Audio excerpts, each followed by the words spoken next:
So we are on day 16 of the trial, and we're still going over what she has to say. I don't think we're going to get any cross today. If we do, it won't be until the very end of the day, kind of similar to what happened with JD when they started with him. I think they're going to drag this out for the rest of the day, which, to be honest, is the smart move.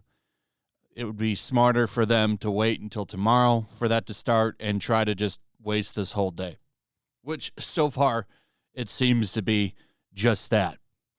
So, got some PR stuff. As you can see, her PR team is out there trying to say that JD, of course, is the bad guy here.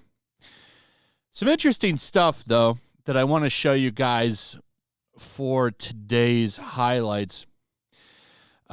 She does kind of look like Dr. Evil, as people on the internet are pointing out. This is a pretty effective meme.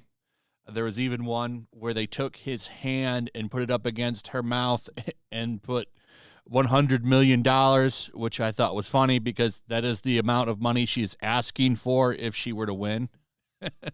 The other big highlight is the addressing of the duty on the bed.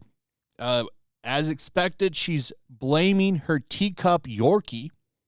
If you've seen the picture of that thing, it's about half the size of the teacup Yorkie.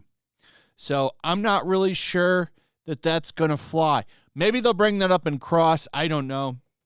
She wants to get this away from her because, I mean, if you've been following this, you know a lot of people like to call her Miss Turd, and that's because of this moment. I mean, so far, someone even went into her IMDb at one point and changed it to that, which is very hilarious. But once again, caught and busted on some things, particularly this one, where she says that she was so stressed that she got shingles, but she didn't go to the doctor for that either, which is pretty strange. All of these things that she claims happened, never once, not one time, did she go to a doctor. By the way, she has a doctor on call that will come to her 24 hours a day, or at least a nurse. 24 hours a day, 7 days a week. But not once was anything reported. I think that's a pretty important fact to remember with this.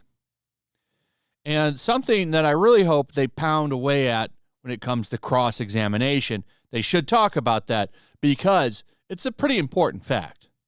I mean, not at one time did she go to an emergency room or hospital or call her doctor. I wonder why that is. What do you think that is? But she made sure to take all these pictures and photos and videos and testimony. Not one time did she go and get that confirmed with a doctor. You would think the Australian incident that she talked about in length with the bottle would have been something that she would have gone to the doctor for, would have confirmed everything she's saying. Maybe that's why the director of Aquaman 2 has apparently unfollowed her. Now, this was pretty interesting. I can't confirm this because I don't have Instagram. So he may or may not have followed her back. I don't know. I do think that this is very, very telling, though, because as you know, the petition for Aquaman 2 and to have her removed is now over 4 million signatures strong. Hard to ignore this. This petition is on its way to becoming the #1 most signed petition on this entire website, which is crazy if you think about it. The entire website. This is going to be the #1 petition signed.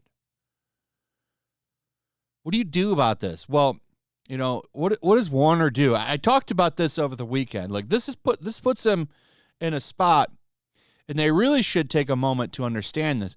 And the reason that this is funny with James Wan is, from what I understand, he was one of the people that pushed to keep her in the film, and now he's unfollowing her on Instagram.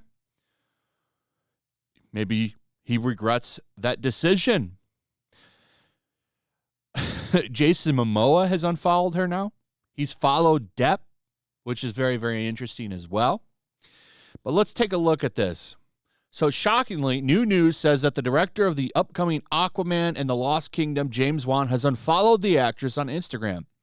This has set the platform ablaze because of her ongoing trial with her ex-husband.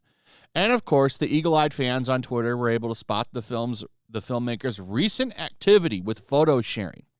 It's pretty much confirmed that Amber is no longer on his following list, and also, interestingly, that Warner Brothers' Instagram accounts have unfollowed the 36-year-old actress. While WB has yet to air its decision in this controversy, I mean, they kind of have.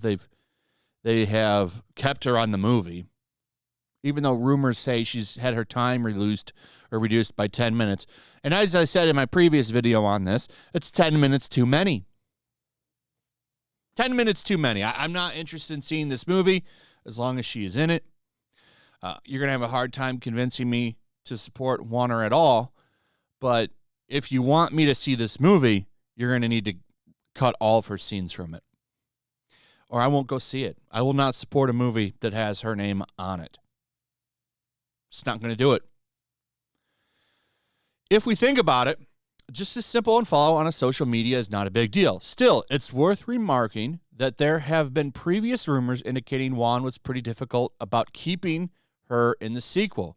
And also, big demand for fans to see the actress get overthrown from the DCEU. Even Jason Momoa was said to be unsettled about her becoming a part of Aquaman 2. I believe that, actually. I do. They really didn't have much chemistry in the first one.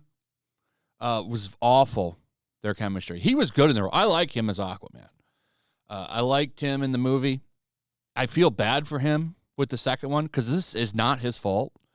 I believe he really likes this role and he likes being in this movie and he likes his fans. I feel bad for him because he has nothing to do with this. And he's the one that's going to really get hurt from this because this movie is for sure going to flop. I don't think you can ignore the 4 million people who aren't going to go see it. And just the negativity that comes from her presence in anything. I don't think that you can ignore it. This movie's going to hurt financially. And they could move it a year out like they did. If anything, they should use this year to make reshoots. But we'll see. Anyway, interesting stuff. Like I said, reports, and I think, yeah, they even said it in the article, reports are that he helped push to keep her in the movie. So him unfollowing her is kind of some messed up stuff. It's like, oh, now it's different. Now you regret your decision, huh? So we'll see what happens. I still think this stuff is funny. A lot of people realizing their mistakes now. Maybe he's refollowed her too, but I like seeing so many people from Warner try to distance themselves from her now. Anyway, that's it. Enjoy the rest of the trial today. Tomorrow should be cross finally. Tomorrow is going to be an explosive day. Anyway, thanks for watching. Let me know what you guys think. Also, if you would, please like, subscribe, share the video. Make sure you're still subscribed. Hit that notification bell. I'll see you guys on the next one. Peace. Also, if you want to help support the channel, check out my Teespring store. There's a link in the description. You can find some merchandise in there that you might want to check out.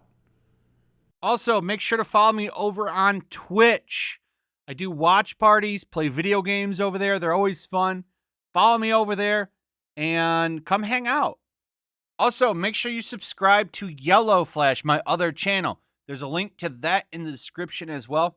I do a lot of live streams over there that I don't do on this channel.